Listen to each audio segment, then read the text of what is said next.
Okay, I'm gonna go ahead and mud this in. So I've cut these two pieces, one this size, one this size. I'm gonna create just a little door here. I'd like to have access to back here in case I need it.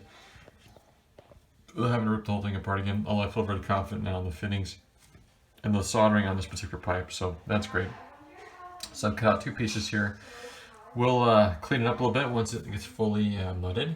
But so starting with this, and then I'll apply tape along the edges, and then mud over the top of the tape. Alright, so as you can see, I went ahead and just put tape on there.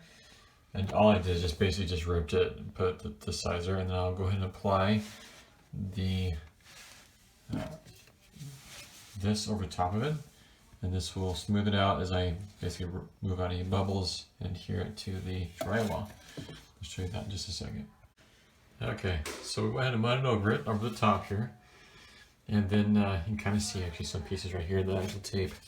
So I'm going to go and try to fix that just like, but you can see the way the texture is on this wall, it makes it really easy trying to match it because it's just kind of a chaotic texture, maybe is the right word. I'm not sure what they were thinking per se. I'm sure there's a reason for it, but it makes it easy to match because I can do a fairly chaotic texture pattern. So there we go. It covers that, and this is over here. Put that on there. Easy to kind of match those texture patterns, like I said, and then we'll go to the door.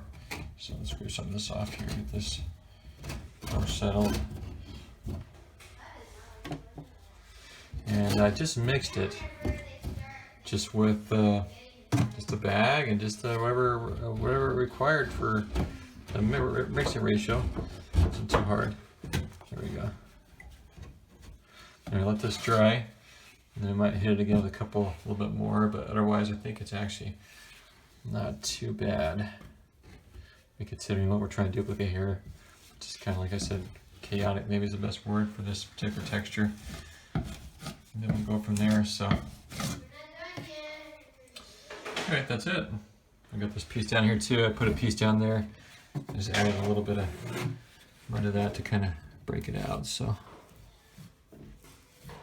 okay, we'll let that dry, and then we'll sand it down a little bit, smooth it out, and fix any spots we need to. Okay, so here we have it. So I went ahead and I primed it. You can see it's a little wavy here. I was going to put the door in there, but I opted not to. The copper piece, you know, I felt so good about the welt that I didn't think there's a need to keep a door in there. So it's a little wavy there, but the toilet's going to be right here, so it's going to be okay. It's going to cover that up. But I went ahead and basically cut to size this trim piece, got that painted in there as well. So primed the back here after plastering it, painted it.